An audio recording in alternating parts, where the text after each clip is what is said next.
Assalamualaikum warahmatullahi wabarakatuh. Perkenalkan, saya Zidan Anugrah Dwi Saputra dari kelas G Perpajakan.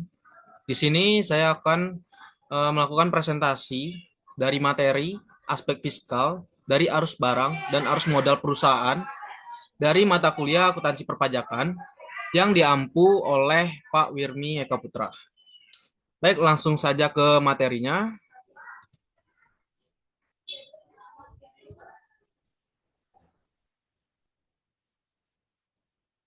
Eh, di sini kita harus tahu dulu apa itu aspek fiskal dari arus barang dan arus modal perusahaan. Nah, aspek fiskal dari arus barang dan arus modal perusahaan itu merujuk pada dampak perpajakan dan kebijakan fiskal, pajak atau bea, terhadap pergerakan aset fisik seperti barang dagang, bahan baku, dan perpindahan modal seperti investasi, dividen, pinjaman, dan yang dilakukan perusahaan. Ini mencakup PPN, PPh, dan bea masuk dan keluar yang memengaruhi biaya serta keuntungan. PPh 22 atas penjualan kepada bendahara pemerintah.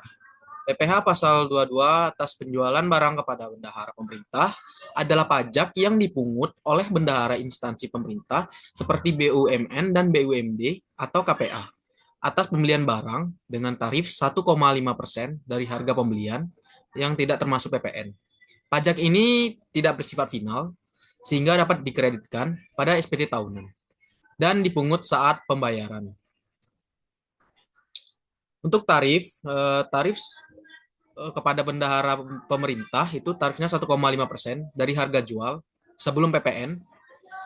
Untuk wajib pajak tanpa NPWP dikenakan tarif 100% lebih tinggi, yaitu 3%. Dan untuk subjeknya itu bendahara pemerintah, KPA, BUMN, dan BUMD. Untuk objek PPh-nya itu pembelian barang, penyerahan barang oleh rekanan. Nah, untuk yang dikecualikan dalam PPh pasal 2 atas kepada bendahara pemerintah itu ada pengecualian, yaitu pembelian barang dengan nilai maksimal 2 juta, tidak dipecah, pembelian BBM, bahan bakar gas, pelumas, benda pos, air, dan listrik. Pembayaran dengan kartu kredit pemerintah, serta pembelian barang untuk kebutuhan khusus.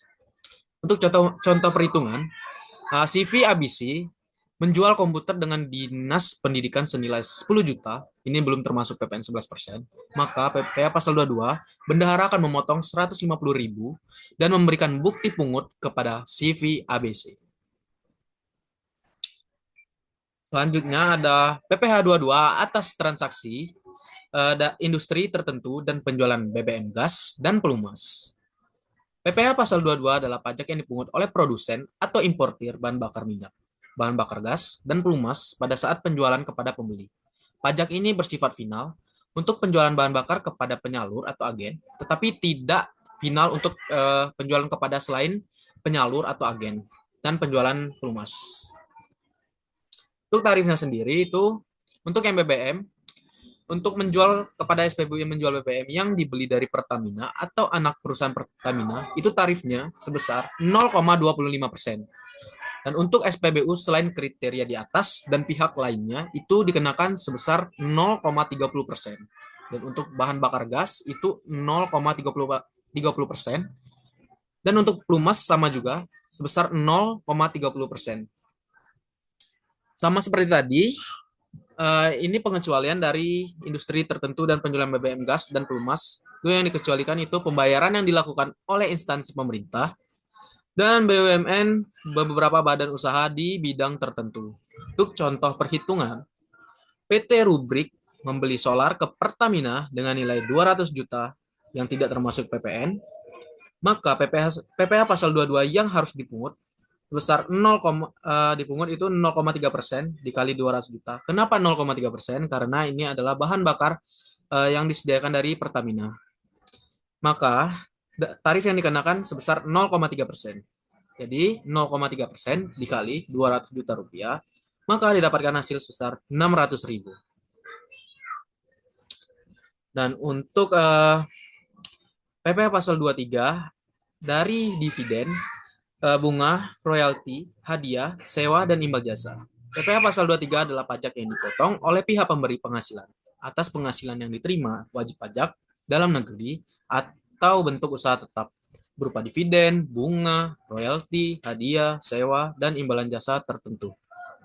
Dan untuk tarifnya sendiri, ada tarif 15% dari jumlah bruto yang dikenakan atas dividen, bunga, royalti, hadiah, dan penghargaan. Dari keempat ini. Dan untuk tarif 2% dari jumlah bruto dikenakan atas sewa tanah, sewa atas harta selain tanah dan bangunan. Dan imbalan jasa tertentu seperti jasa konsultan, jasa teknik, dan jasa manajemen.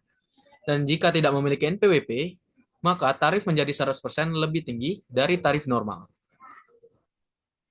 Sama seperti yang sebelum-sebelumnya, pasti ada pengecualian dari PPh pasal 23 ini, yaitu penghasilan berikut yang tidak dipotong PPh pasal 23, dividen yang diterima PT, koperasi, BUMN, BUMD, dari penyertaan modal pada badan usaha di Indonesia dengan syarat tertentu.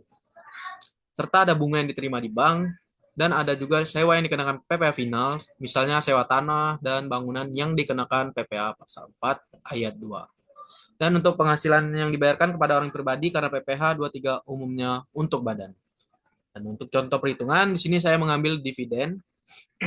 PTA membagikan dividen kepada PTB sebesar 100 juta rupiah. PPh pasal 23-nya adalah 15%, karena tarif 15% ini dikenakan atas dividen juga, maka dikenakan tarif 15%. Maka perhitungannya seperti ini, yaitu 15% dikali 100 juta rupiah. Maka didapatkan hasil sebesar 15 juta rupiah. Maka dividen yang diterima PTB 100 juta dikurang 15 juta, maka mendapatkan hasil 85 juta rupiah. Baik, itulah materi yang sudah saya sampaikan terhadap materi aspek fisikal dari arus barang dan arus modal perusahaan. Kesimpulannya, berdasarkan pembahasan yang telah dijelaskan, dapat disimpulkan bahwa arus barang dan arus modal perusahaan memiliki keterkaitan dengan kewajiban perpajakan.